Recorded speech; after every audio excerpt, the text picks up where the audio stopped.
soulage à opprimer. Papa boya gain justice. Papa boya ka monter mama bé. Papa bien, bien, papa bien. Choma, choma, choma, choma. To my beautiful and amazing royals of Africa, Mbolo, Mbolweni, my dear people, this is your queen, Ngningone II of the name, 17th generation crown queen of the Fangs and of the Diasporan Africans, also known as the Immortals. Thank you, my dear people, for tuning in for another video with your queen. So thank you for all your likes and shares. Thank you for your lovely messages and your donations. Those of you watching me for the first time, hello. My name is Queen Ngningone II, and I'm the host here at Nubia, the Path to Return. Now, if you like my vibe, stick around. I promise you, you will learn something. Now, to my amazing and returning royals of Africa, welcome back. So, my lovely people, what are we talking about today? Today, we are talking about the making of kings and queens. All right? We are who we are because of our parents. Okay? If you're a prince, it's because you were birthed by a king and by a queen. That's how it is. Unfortunately, our people were made slave. They made of the kings and the queens of the earth slave. And now the biggest challenge is for us to break the chains of slavery. You know, the physical chains are gone. Now we are dealing with the mental chains, the spiritual chains, the behavioral chains. You know, we're walking around, you know, slave in suits, slave in fancy clothes. That's all I see around when I look at us as a collective. Okay, so in today's video, we are going to talk about the making of the Monkozis, all right, and the Kandakis. All right, so let's jump in. The NFL is encouraging their players to take a knee as a sign of respect towards Israel before every single game. Now, remember in 2016 when Colin Kaepernick took a knee during the national anthem to raise awareness about the police brutality in the United States, and the entire industry blackballed him and ruined his career? And now they're turning around and saying, yeah, take a knee, support Israel, respect them. How can the NFL make such a big deal, national news, when a man stands up against police brutality in his country, but then encourage players to show respect towards an oppressive state that has bombed half of a city and killed over 15,000 Palestinians who they've been oppressing for 75 years? I don't understand it. I think this is a disgrace. I think this is horrible. Why is the NFL doing this? They should be taking a knee and encouraging their players to show respect towards the 15,000 Palestinians murdered by Israel. The NFL is a joke. There are different levels of slaves. Don't be fooled by the fact that these guys are being paid millions of dollars. You understand? Everything that they do is dictated to them by their master. You understand? Everything that they provide to this world has to benefit the master. When Colin Kaepernick was trying to bring them together to revolt against the system, they were too cowardice to stand with Colin Kaepernick. But you want to see them as warriors because the master has told them they need to bring this brutality every Sunday to entertain the masses, which benefits the masters who are billionaires. You understand what I'm saying? Now, the masters are telling them to get on their fucking knees, pretty much, to let the world know what Israel is doing to Palestine. They agree with it, whether they agree with it or not. And these subservient, submissive Negroes, highly paid Negroes, are now forced to take a knee, not for a cause that benefit them, but for a cause that benefit the racists who refuse to allow them the voice to stand up for justice for themselves. Wake up. I really need to have a conversation with specifically my Black African brothers and sisters. If you're not African, I mean, you can stay, but I'm talking directly to my people in the diaspora as well as continental Africans. Big reason why Palestine took off is because all of the Palestinians at home and in the diaspora went hard in talking about what was happening to their nation and to their people.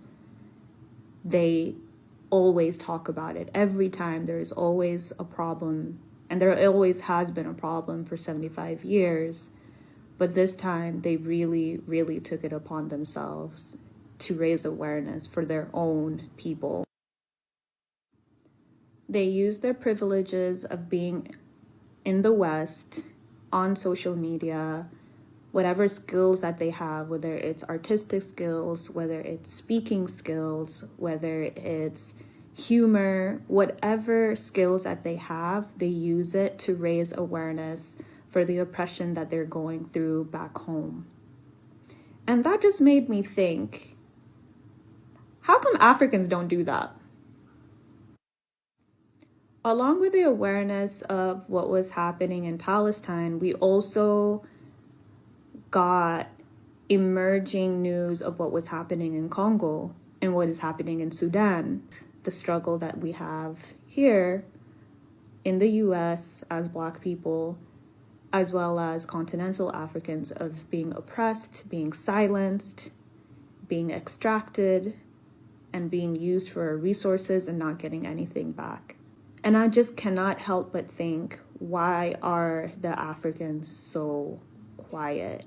Why are you guys being so quiet? And I don't mean to sound cynical, but I think out of all of the oppressed people, no one has drunk the Kool-Aid, Western worship, like African people.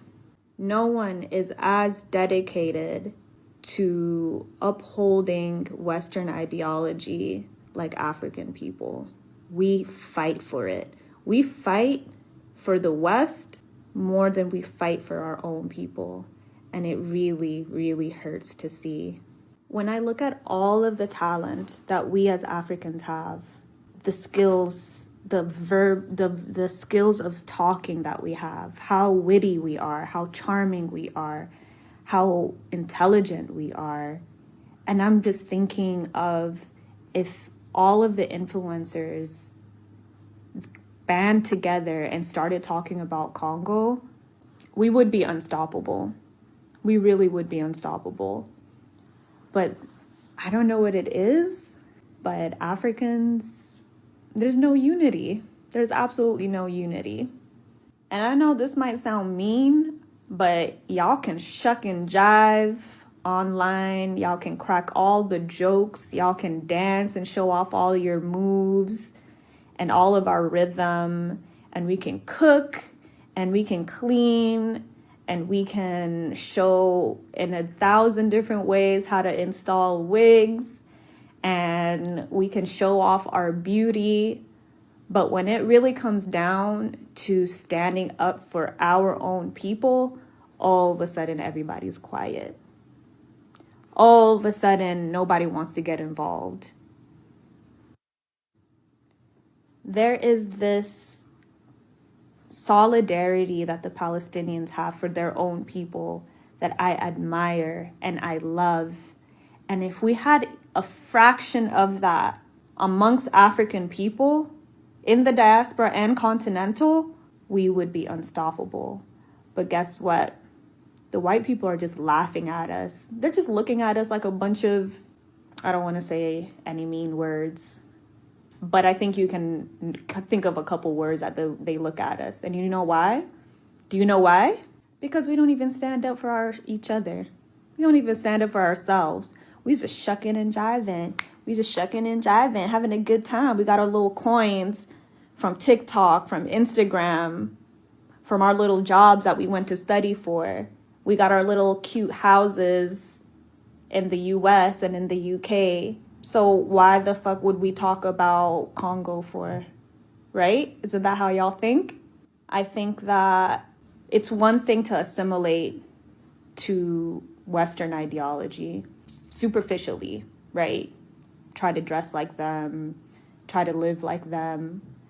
But I think it's worse and it's despicable that we not only have assimilated superficially and integrated superficially into their society, but we've even taken up their ideology of individualism, of selfishness, of only looking out for your own and only people that you care about or only people that you resonate with. As if the Congolese people are not our people. As if the Sudanese people are not our people. As if the Congolese children and women are not our people. And what's funny is that every single person has solidarity with their own people. I have never seen such sharp, clean, organized solidarity than amongst white people. I've never seen anything like it.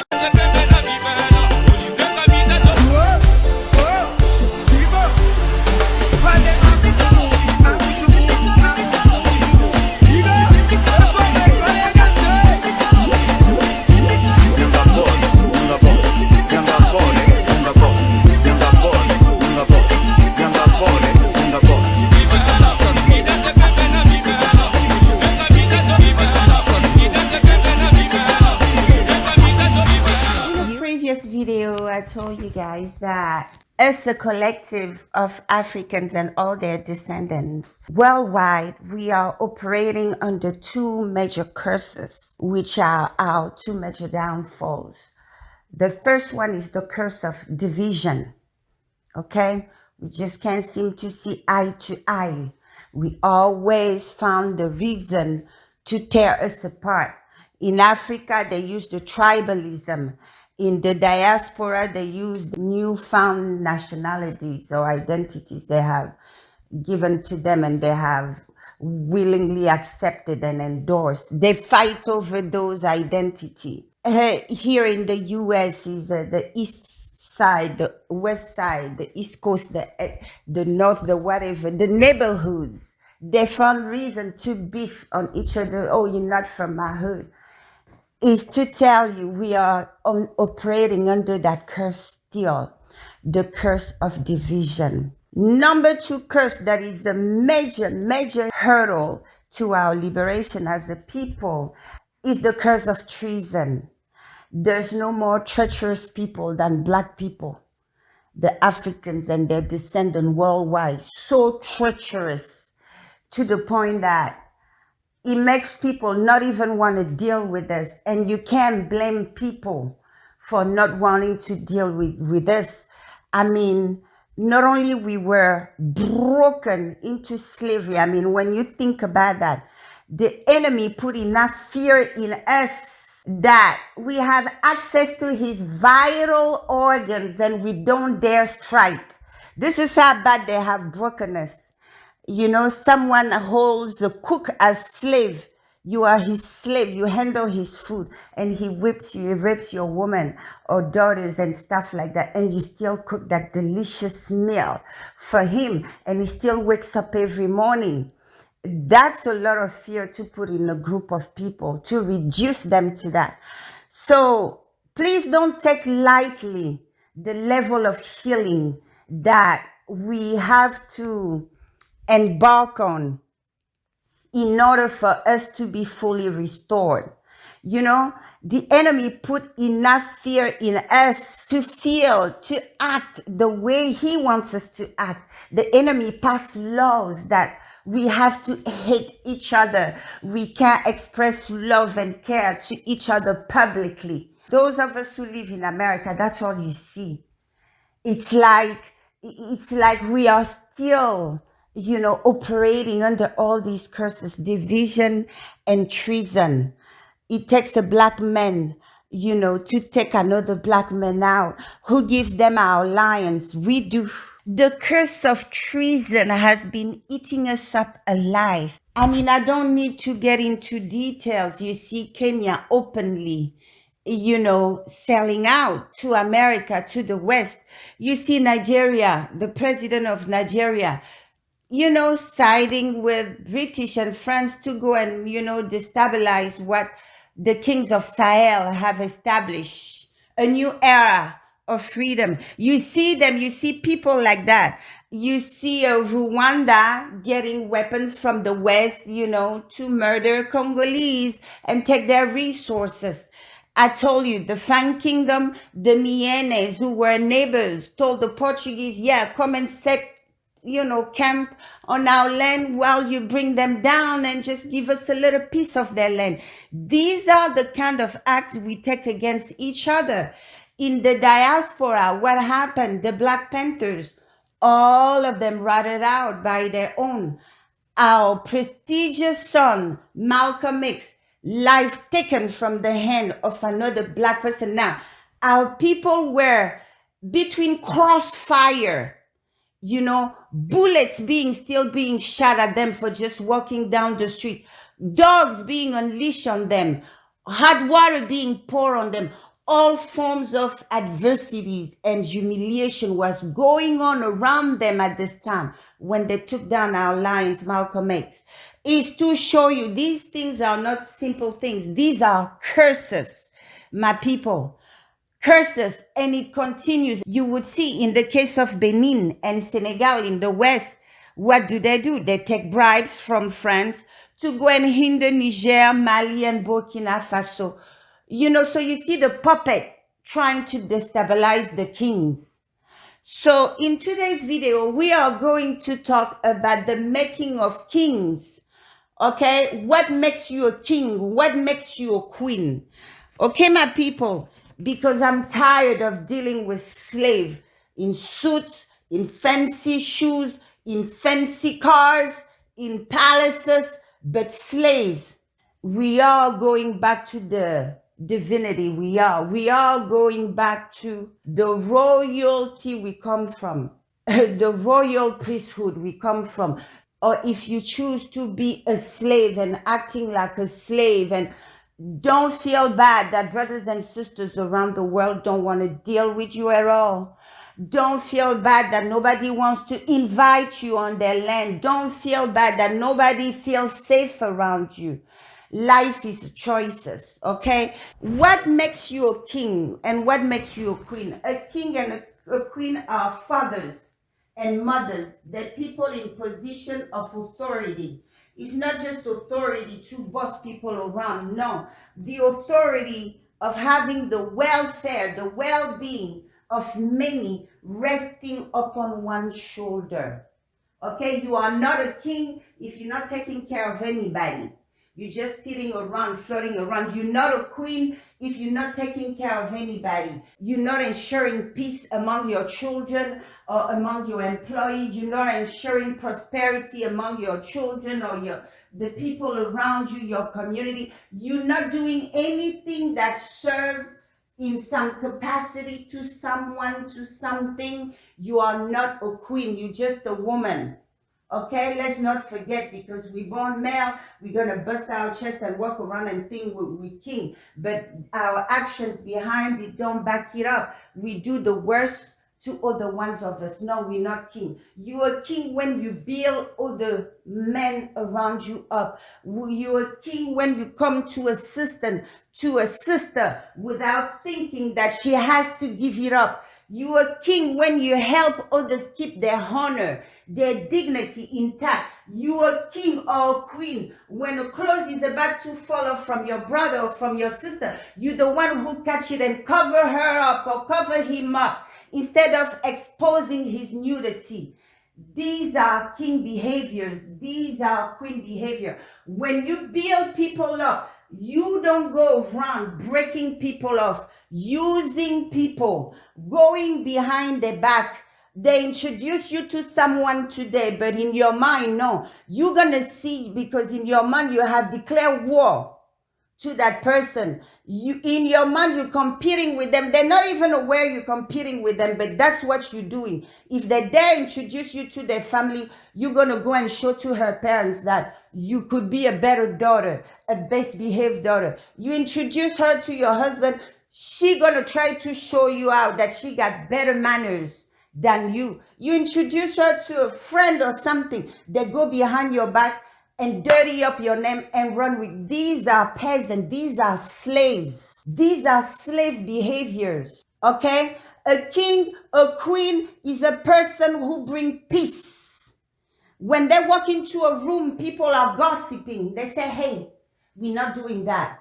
You have something against your brother, you have something against your sister, call her or call him and say, hey, listen, you said that, I felt this, I receive it as this. Maybe give them the opportunity to clarify, to come into an agreement, not going behind their back, seeing who around their circle, you know, you can tear away from them. See around who around their circle. You can start projecting your insecurity. A king, a queen is not insecure. Okay? A king is handsome physically and spiritually. He feels he's handsome. So when he goes around other fellow kings, he doesn't feel, you know, insecure. He doesn't even look at them as competition. He's a king in his own right. Same thing with a queen. A queen is not insecure. She's gonna start picking you out like, oh, when you start hearing them comparing you to the cats, the dogs, the whatever they have around, they start comparing, find similarities to you. Oh, you look like me. Oh, you look like my sister. Oh, no. Give them the Queen Naomi Campbell line.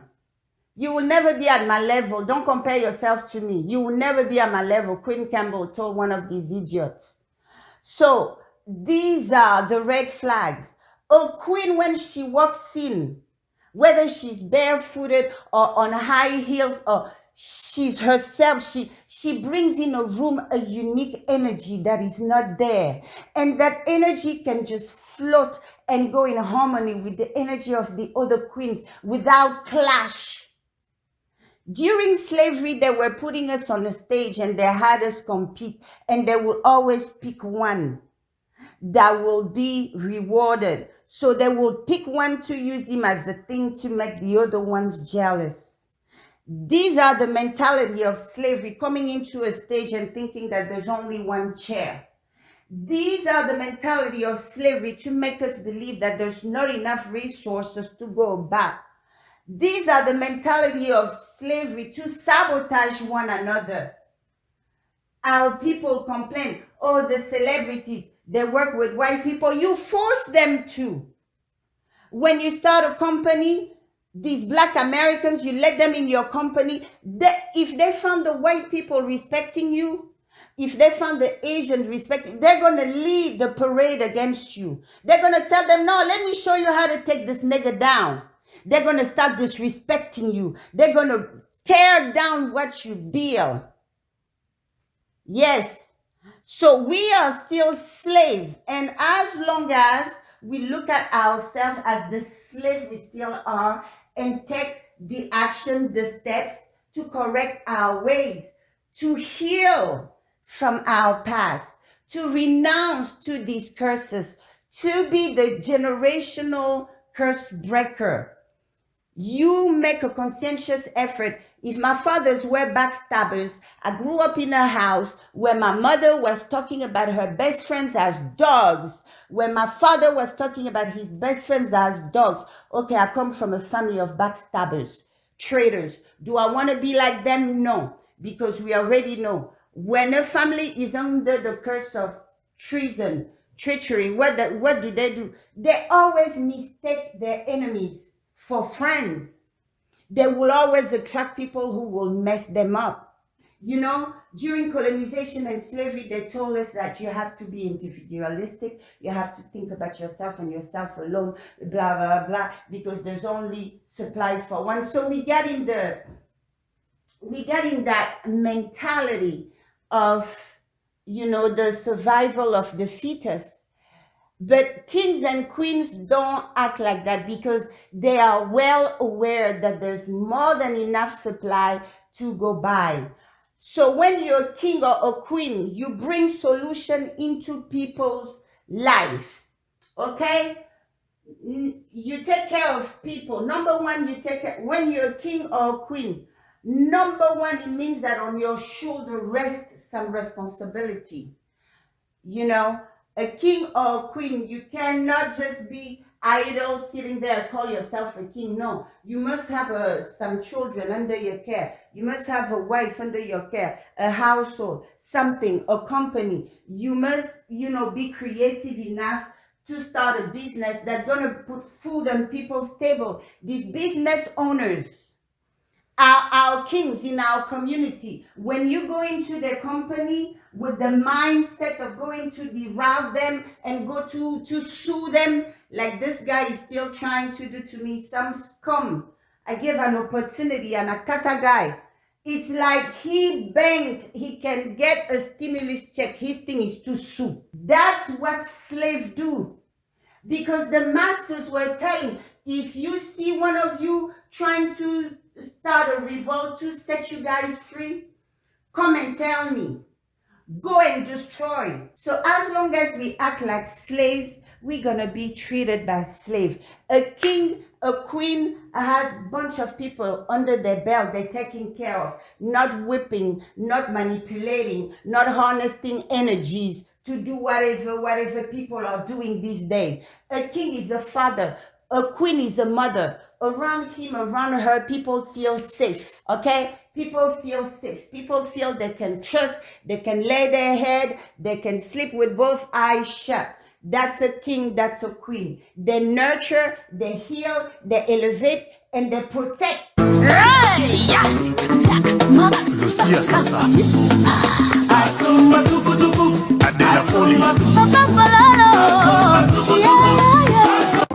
So my beautiful people, we have established that a king is a mother, is a father to children, to a community, to a group of people.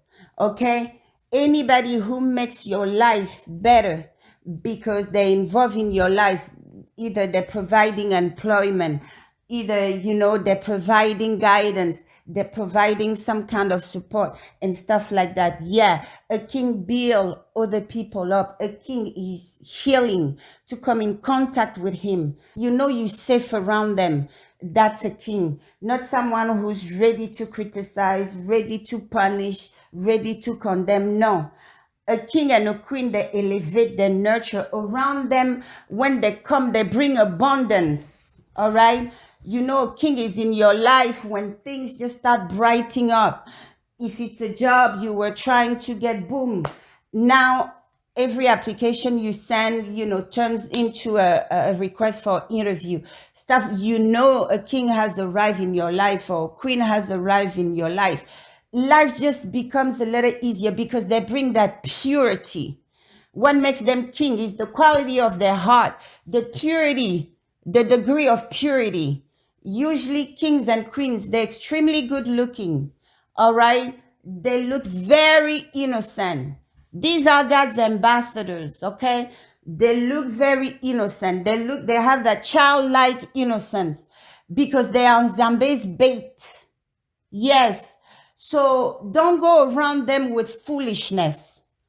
Don't. It won't end well for you. Let them do their thing. Let them be generous with whomever they want to be generous. Let them bless people. Don't go and mess with them. Don't go and put a hurdle on their path because it will backfire. So kings and queens are born. Some lineages were born to do that. Yes, we lost many of our royals in the diaspora. One of them was this young girl, Shanquilla Robinson. She offered a luxurious vacation to a bunch of savages for her to come home to her mother in a body bag. That's what happened when peasants, slaves, cross paths with a princess or a queen. This encounter could be deadly. because the level of hatred these people have for people who are chosen, it's on another level, my people. We have to be able to identify the slave mentality, the slave behavior, the colonized mindset, the colonized behavior. We have to be able to successfully identify them. As long as we choose to remain so treacherous, we will remain the slave of the world, because it's a weakness that any enemy will exploit, and you can't blame them. People will look at us like, yeah, these people claim they have suffered, but in reality they're not really acting like people who have suffered enough, because they wouldn't be so treacherous, they wouldn't be so quick to stay divided. Even when facing the worst adversity, they stay divided. Oh no, they haven't suffered enough. Each time we sell out,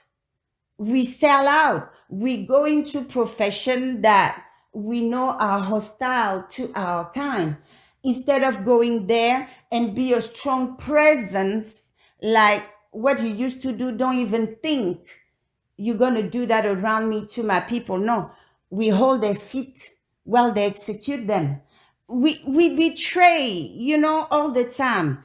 When we do that, when we go to the system and help the system keep our people down, we are being a slave. We are acting like a slave.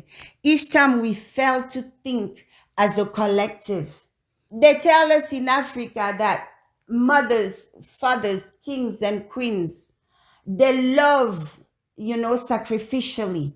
Their love is sacrificial. Yes, many of our parents, they're like, gosh, I wish I could just pack up and leave. And then they look at their children. What's going to happen to my children? What's going to happen? What kind of person going to come into their mother's life or into their father's life? How are they going? So they just sit there. They're like, not because it's not good for me, but at least them, I'm securing something for them. I just sit there and take it. Yes, kings and queens love sacrificially. That's why our ancestors didn't hesitate to go against bullet, to try to keep their children home. Okay, so that's a sacrifice. If you are not able to love sacrificially, like, let's say you married to a boss, like the case of BET. I heard BET is now, Viacom is no longer Black owned. So whomever was sitting on that throne as a king and a queen, they had a responsibility to the Black community. They came up with a brilliant idea to give our people born in America a voice. They had their space where they could be themselves and, express themselves. So when Zambia has bestowed such huge responsibility on you, you have to act like a king and a queen. And a king and a queen won't split the kingdom and leave it vulnerable. That's what happened. So divorce came. I heard they had to sell to split the money. Yeah, they had to sell the kingdom to split the proceeds. And ever since, Black people really don't have a voice as to how they want to express their art. Everything is being forced down their throat. This is to tell you, when you're a queen, you can no longer act just based on what you want. Or you're not getting what you want, so we're going to sink the whole ship. Or the king is not getting what he wants, so he's going to sink the whole ship. No. You cannot do that, because you take into account all the people involved. That's why. So we love sacrificially. What do I mean by that? When we in the diaspora deliberately go after those Zambia has bestowed some kind of gift. If it's the gift of healing, some people just heal us by talking to us. If it's the gift of, elevating you, giving you courage to go and embrace life. Some people, they come around you, they're so broken, they bring the dark light around you, and all you do is breathe life into them and breathe light into them and give them strength just for them to rise up and start fighting you. This is what is disgusting, because we have a lot of slaves. Slaves are programmed to attack each other. Slaves are programmed to do the worst to each other and love the master and worship the master and take the master job as the only job they could have. Be a black person and try to employ the black person. You will get more disrespect. You will get disrespect from black people. The white people won't even mess with you. When you're their boss, they will respect you. They respect you. The Latino, they won't dare cross you. But those who are going to come for you are other blacks, because we were the only people who were broken to below zero, to the animalistic instinct where our brain wasn't ours anymore. When our master was sick, we were said, Master, oh, we sick. Master say, I'm sick. We say, yeah, we sick. They broke us to that level. So you have to take into account that our healing won't be anything easy. Okay? So let's continue. I am absolutely not attracted to any man who is not proud of who he is. I mean, how can I be? How can I be attracted to a man of pseudo, or a man that doesn't read, a man that denies his African self? What would he teach his children? Setting his children up for failure, setting his children up just to be dumb. I'm gonna be real. What can he teach my two boys? Not a damn thing. How to hate himself. So no, I'm not attracted to any man who does not love himself. I'm not attracted to any man who doesn't read, doesn't study, doesn't, think logically. Absolutely not. So each time we fail to think collectively, no matter how much you hate somebody, no matter how much you're jealous of them, but before you go and try to bring them down in any way, each time you want to go after somebody, think collectively. I don't like them, but they are of service to the collective. And when we start thinking like that, this is what's going to save the life of many of you. Because many of you go after people you have no business going after. And things blow up, not only for you, but for your generations to come. So each time you want to go and destroy someone, look at his children. Look at her children. She's a mother. He's a father. Why would I mess with that? If I derail him, I have derailed the destiny of his 5 offspring. And guess what? Whatever coming to you gonna be generational too. So each time we fail to think as a collective, we acting like slaves. Each time we turn a blind eye to injustices perpetrated to one of us, whether the injustice is being perpetrated by another one of us or by someone external to our community, we acting like slaves. Slavery taught us to shut up, to just see, because we're so crippled by fear. Each time we participate in the mess or we turn a blind eye, we're being slaves. We're acting like slaves. Let's continue. Each time we choose to play the token, we're acting like slaves. Some of us in corporate America, oh my God, when they go into a company, they want to be the token. They want to be the only black person. They become the spy of the other black person. They're the one who report the other black person. We're being a slave. Okay? Each time we express self-hate, I'm a black person, but I go out there and say, oh, I don't like Jamaican. Oh, I don't like American. Oh, I don't like Barbados. I'm expressing self-hate. Who are all these people? My own people. I'm being a slave. Yes, because the master taught us to hate each other, and the master rewarded those of us who were cruel to others, other ones of us. In fact, they made them his favorite. So each time you act cruel for no goddamn reason, because you feel ugly, your sister look better, so you feel justified to wage war, to compete silently with you, a slave. Yes, admit it. Say, oh God, why am I acting like a slave still? We've been free. Okay? Let's continue. Each time you go after our strongest, yes, you are acting like a slave, because that was the thing. No revolt could ever succeed, because there were always other ones of us that were like, yes, we better off, we trust master better with our destiny than this one telling us to run into the wilderness with him. We trust our destiny as slaves with our masters. Yes. So each time we go after those Nzambe has chosen to come and do something magnificent for us, to come and provide us with employment, to come and provide us with safety, to come and provide us with food, to come and heal us. Each time we go after them, yes, we're being a slave because Master taught us, bring them the strongest of you and I reward you wholesomely. Okay? Each time we choose their men and their women over our own, yes, we're acting like slaves. We must be careful of French-sponsored coups in Africa, where we think there is a revolution taking place in Guinea-Conakry, only to find that there is a French puppet who seeks to replace those who were there before. There's nothing revolutionary about the Guinea-Conakry coup. We ought to separate that there can never be a revolutionary coup that reinforces French imperialism on African soil.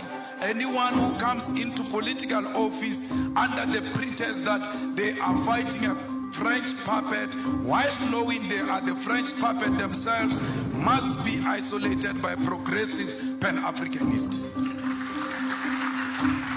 Let's continue. Each time we refuse to unite, yes, we are acting as slaves, conquered mind, colonized mind, because the unity among us was strongly discouraged by the former masters. In fact, we were not even allowed to gather more than 3 of us at once. Okay? So each time we're being divisive, these Africans, these Akata, these Jamaicans, these Haitians, we're fulfilling, the wishes of our former masters. Keep that in mind. Each time we steal from one another, we are acting just like good slaves. Okay? So let's continue. It is the application, not the knowledge, that the truth becomes a part of you. May you please bow your heads. I pledge allegiance to my ancestors, my people, and Africa, Iguzuba, the empire of the sun. I ask in your favor, may the ancestors locate you. We are Amandla. Abetu. Togoza Bogoko Nabonku.